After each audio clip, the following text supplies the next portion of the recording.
প্রথম operation success না হওয়াতেই তারা দ্বিতীয় অপারেশন করেছে। তারা জরায়ু স্থান ওইখানে যেটা স্তন্যদানে যেটা বাচ্চা বের করার যে স্থান আছে ওই স্থানটা কেটে ফেলেছে। কেটে ফেলার কারণেই তারা ওইখানে ব্লিডিং হয়েছে যে পর্যাপ্ত পরিমাণ। ওইখানে তারা সেবা দিতে না পারায় দ্বিতীয়বার তারা রেফার করেছে ইউনিয়নে। ইউনিয়নটা তারা যেভাবে নিজে দায়িত্ব নিয়ে যেভাবে তারা ডাক্তার টিম করে বাধ্যতামূলকভাবে তারা আবার দ্বিতীয়বার কেন অপারেশন করেছে এটা আমরা জবাব চাই।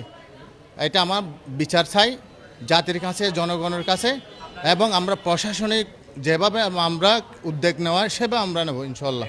পেশেন্টটা 8 ব্যাগ ব্লাড লাগার মতো পরিস্থিতি তৈরি করেছেন উনি যদি ওই পেশেন্টের নর্মাল ডেলিভারি পেশেন্ট ছিল না, ওই পেশেন্ট ছিল সিজারের পেশেন্ট। উনি সিজার সুস্থ মন মানসিকতার না হলে উনি সিজার করেছেন কেন? আর সুস্থ মন মানসিকতার হলে, সুস্থ পরিবেশের হলে 8 ব্যাগ ব্লাড লাগার কোনো কথাই না। আর দ্বিতীয় অপারেশনের কোনো প্রয়োজনও ছিল না। প্রথম অপারেশনে সাকসেস করতে পারেন নাই, ওনার ব্যর্থতা ছিল। উনি প্রথম অপারেশনটাতে অনেক ভুল করেছেন, জরায়ু কেটে ফেলেছেন, ব্লাডিং বন্ধ করতে পারেন নাই। ঠিক আছে, ধন্যবাদ। আমরা আইনের ব্যবস্থা নেব।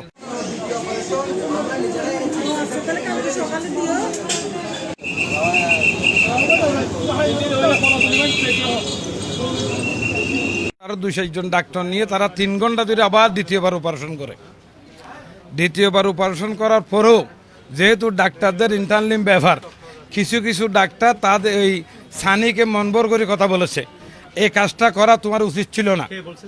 এই ডাক্তারগুলো যেহেতু হ্যাঁ এই কাজটা আপনি ঠিক করেন নাই, উনাকে যে ব্লাড বন্ধ করার প্রক্রিয়াটা ছিল এটা না করে সে আরেকটা রুগী অপারেশন করার জন্য তাড়াহুড়া করে এটা অপারেশন করে দিয়ে সে নার্সদেরকে দিয়ে চলে যায়।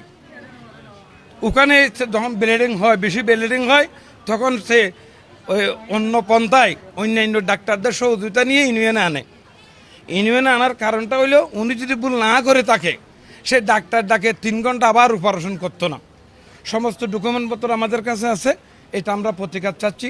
আপনারা যারা মিডিয়া ভাই আপনারা এখানে উপস্থিত হয়েছেন, একজন মারা গেছে আর কোনো মায়ের কুলজন এইভাবে খালি না হয়।